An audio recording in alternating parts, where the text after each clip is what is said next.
Welcome to the Seed Podcast, a podcast about climate justice and solidarity between the global North and South.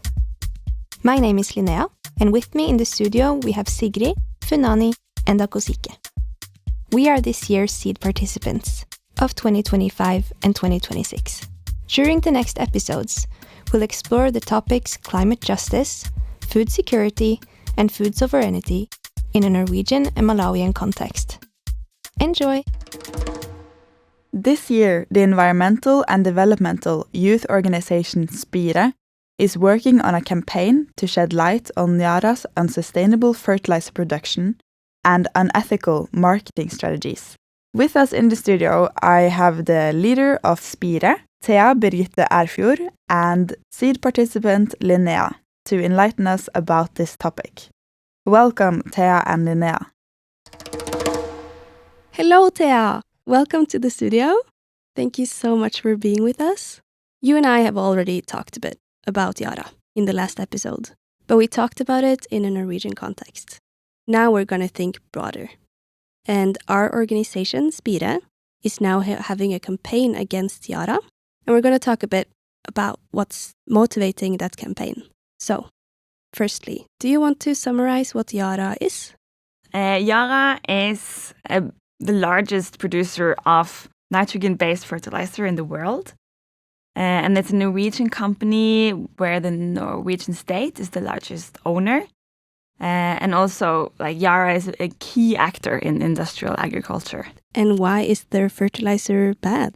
Yara produces nitrogen-based fertilizer, which is the most common type of fertilizer which we use a lot because plants need nitrogen to grow and you need it to produce nutrient food.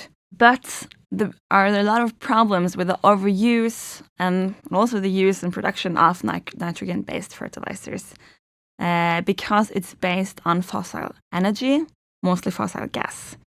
So both the production and the use causes major greenhouse gas emissions. Globally, it's around 5% of the total greenhouse gas emissions in the world comes from the use and production of fertilizer. And that's more than the aviation industry, right? Yes, that's actually more than the aviation industry and the shipping industry together. So it's a lot. But you never talk about it, which is kind of crazy. Yeah, and we need to talk about it. That's what we're going to do now. Yeah.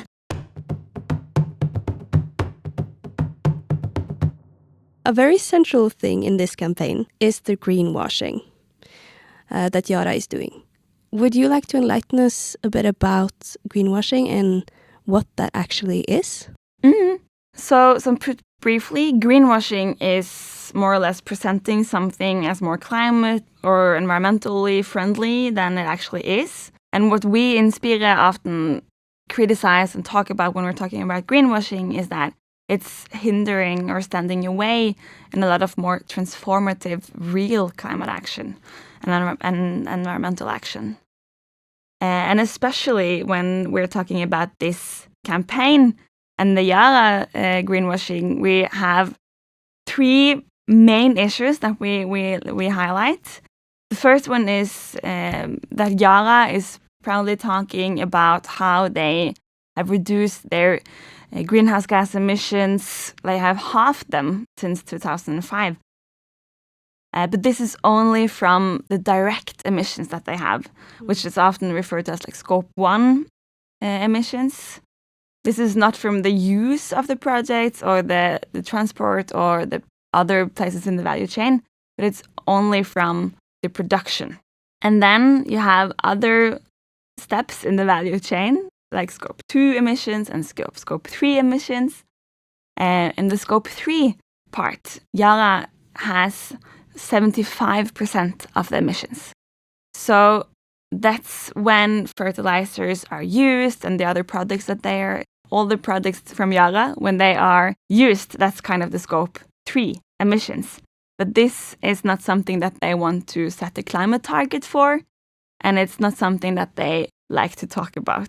They mainly focus on the direct emissions from Scope 1, which is just a small part of the overall emissions. Another issue is that Yara has developed a series of climate-friendly fertilizers, where the emissions from the production is reduced through carbon capture and storage, or through green ammonia, which is ammonia produced renewable energy. And green ammonia is currently only 0.3% of the ammonia production. So when they are promoting their green ammonia, it's just a really, really small part of their overall emissions and overall ammonia production. And we wouldn't either have enough renewable energy to scale this up a lot. So both of these solutions, either green ammonia or fertilizers produced with blue hydrogen or carbon capture and storage, both of them are concentrated around the production, the Scope 1 emissions, and they still have the same emissions when you use it. So it's also like not addressing the real problem with the fertilizer. And lastly, there's also how Yara is collaborating with the fossil fuel industry to promote more of these kind of technologies, such as carbon capture and storage, which we often see that fossil industry and the fertilizer industry is using as an excuse to phase out fossil fuels.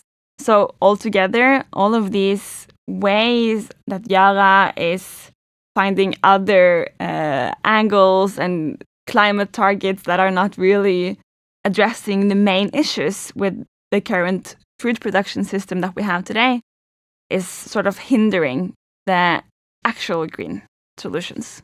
So that's a way that we say that they are greenwashing themselves. And they're, in a way, putting a Band-Aid on a surgical wound with their marketing strategies. Yeah. It's not really tackling the problem. It's just marketing. Yara has a history working with international aid. So it's not just the greenwashing we're criticizing, it's also their way of working internationally. Can you tell us a bit about Action Africa? As you say, Yara has been involved in several projects relating to their mission that they often talks a lot about. They have this narrative about how they are feeding the world. So they were, through this mission, they have, for instance, founded AGRA, which is the Alliance for Green Revolution Africa, which has already been criticized by a lot of people and organizations for the neo-colonial roots and the methods. But AGRA also was important in the establishment of the African Fertilizer Lobby, AFAB. And both of these initiatives also led to this launch of Action Africa that Yara launched after the pandemic. They donated around 40,000 tons of fertilizers to farmers in East Africa.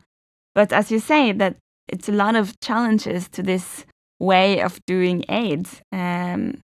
One of the big challenges is also how it creates and increases dependency on fertilizers. Because when you start using it, you also need the yields increases in the short term, but to continue to have the same yields, you will need to continue to add more fertilizers. But this is really expensive in the long run. And we have to remember that Yara's goal will always be to increase their profits. So when they are doing those kind of projects in Africa, they are sort of expanding their markets to Africa and to integrate the farmers into this fertilizer market in the long term, which, as mentioned, creates dependency and also push more farmers into this industrial agriculture model. So that's one issue, but all of this also increases economic vulnerability. And also with the fertilizer prices, depending on the global market and the fossil fuel prices, at the same time as you see that some studies have shown that fertilizer use not necessarily always reduce hunger or always produce more yields, but what it does more often also lead to is to increase the debt of the farmers.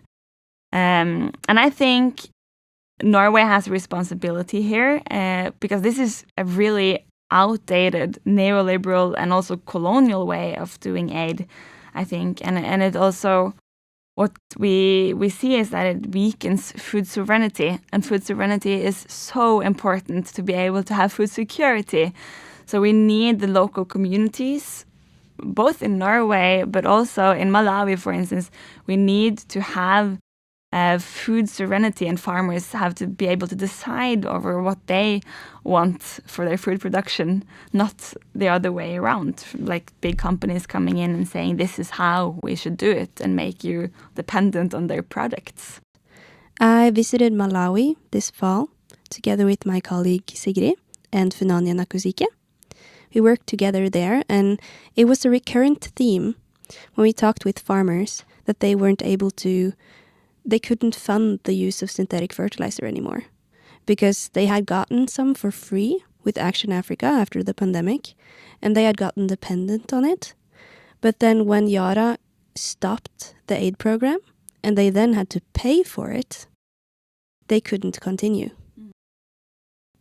The name of this campaign is Yara, the Equinor of agriculture.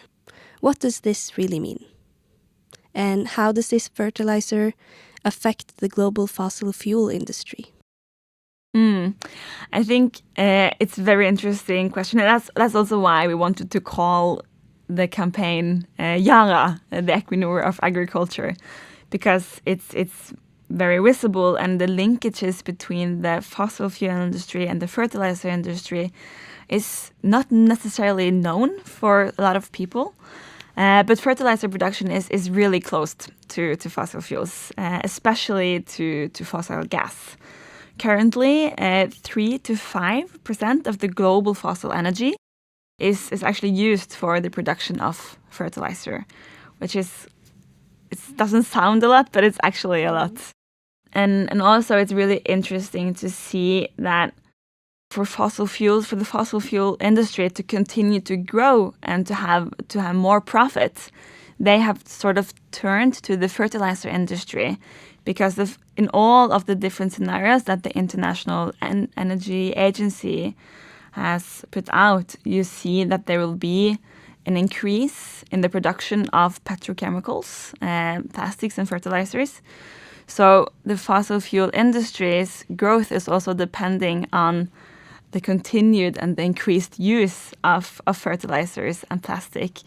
So it's really, really connected, and it kind of keeps the fossil fuel industry in business.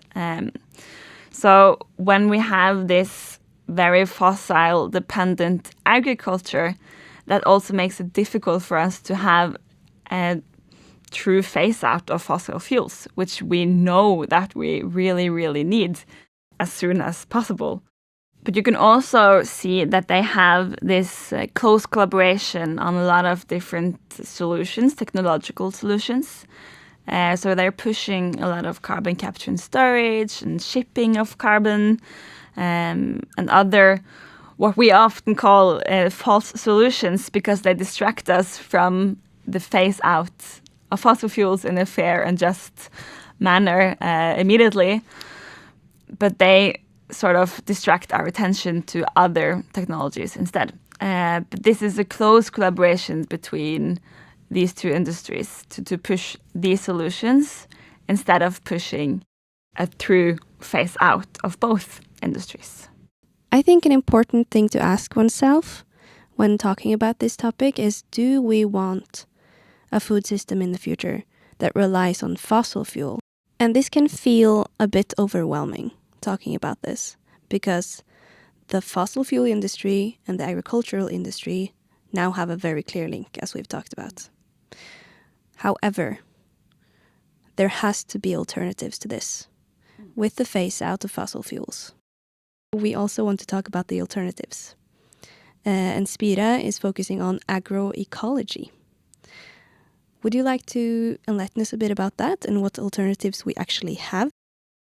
So agroecology is a holistic approach to how food could be produced and distributed from ranging from soil health and more quality of the soil to the organization of the whole society, like how should we organize ourselves and the food production. But overall, it sort of places the well-being of the people and the planet in the center instead of growth and profits. So it's sort of a really transformative way of talking about food production. And it's both a science and it's a movement, and it's also different practices connected to agroecology. In the focus with the science, it's a lot of focus on how we should look more into participatory approaches and more various knowledge systems, not just push these industrial Western ways of doing food production as the solutions, but more look into various knowledge systems on how food should be produced. But it's also, as a movement, we are looking at how we could do more environmentally and socially sustainable practices and ways of organizing communities with a lot of different values than these growth-based societies that we are, at least in Norway, a part of today. And also, it's a lot of different practices that the movement also pushes for, and it encourage more food production by small-scale producers and family farming, and also more local and short supply chains. So it's a lot of different things that goes into this, but looking more into concrete alternatives to the dependency on the fertilizer. You could, for instance, have more organic fertilizers. That could be an alternative with manure and compost instead.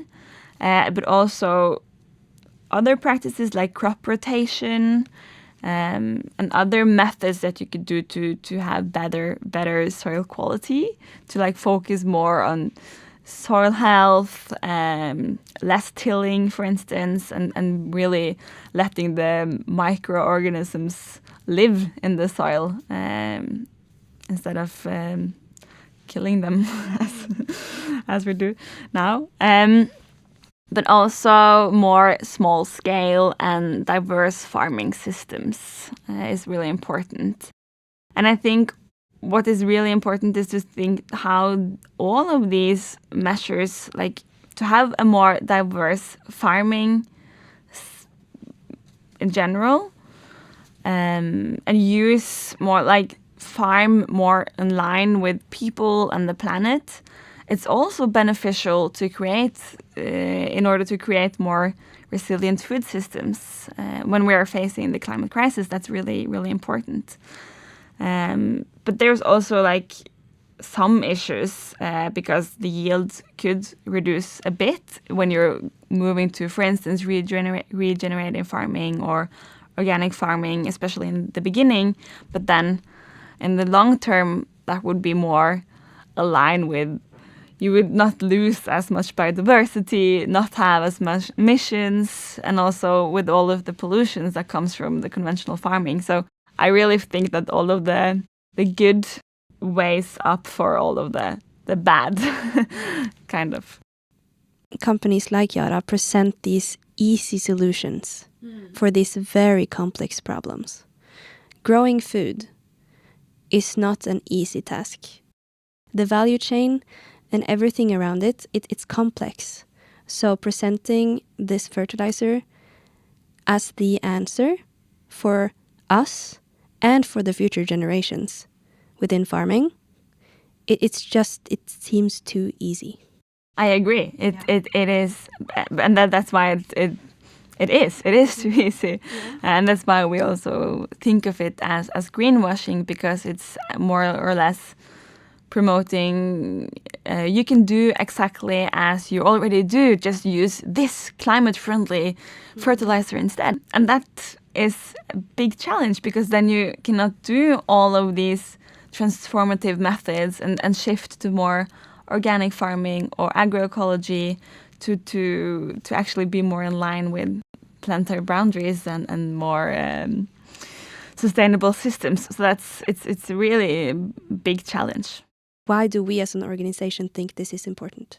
It's really interesting to talk about Yara because Yara is such a good example on a company in the food system that has so much power and in many ways represents a lot of the big issues with the current global food system, especially in regard to these power imbalances and power structures in the current really, really centralized global food system, where companies such as Yara, and not just Yara, but a lot of other companies as well, has so much influence over the agenda, over who earns from the different products that they produce and promotes, and profits from on seeds and fertilizers, for instance. But all of these big agribusinesses has so much power to decide what solutions that we should go for and what the food system should look like, that it really weakens the food sovereignty of people who produce food and also then weakens the food security overall because it's more like profit over planet and people. So that's one thing. And also I think it's a really good example on how the current conventional food system has so many greenhouse gas emissions and environmental impacts. But when you try to challenge that, they are kind of countering with, oh, but we feed the world. Like this is the only way we can give enough food to the growing population. And through these kind of narratives that Yara and other big ag is pushing, it's really difficult to have transition to more sustainable practices of food production. So I think talking about Yara is like, it's a really important case for us because it exposes the problem and we can push for more real, just and sustainable alternatives. To end this conversation, I will ask you one question. What can we, as youth, do about all of this? I think it's really important that we try to put pressure on the politicians and the companies, such as Yara, and then to do that also get involved in organizations like Spire and Part of Progress and standing together as one big movement. The agroecology movement is very, very big already. I met some people yesterday from MST and also from a girl from Tanzania in the panel discussion that we had.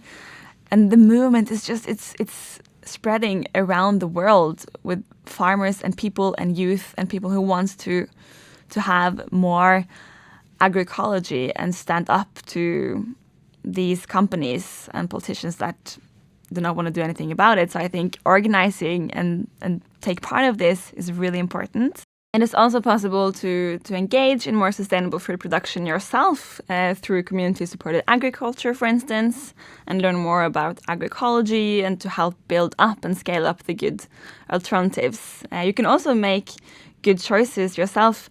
I heard yesterday, like, eating is a political act. So also choosing what you eat and buy more directly from farmers and avoid food waste, for instance, is also really important things that you can do yourself. This episode was made with the support and collaboration of Spire, Point of Progress, and Vilja Östgård. Thank you for assisting us in bringing this project to life. Thank you for listening to this series. We hope this helped to broaden your perspectives about agriculture, global food systems, and climate justice. We are all connected, and this earth belongs to all of us. Let's make sure we do our best to take care of it. Thank you. Zikomo. Tusen tack.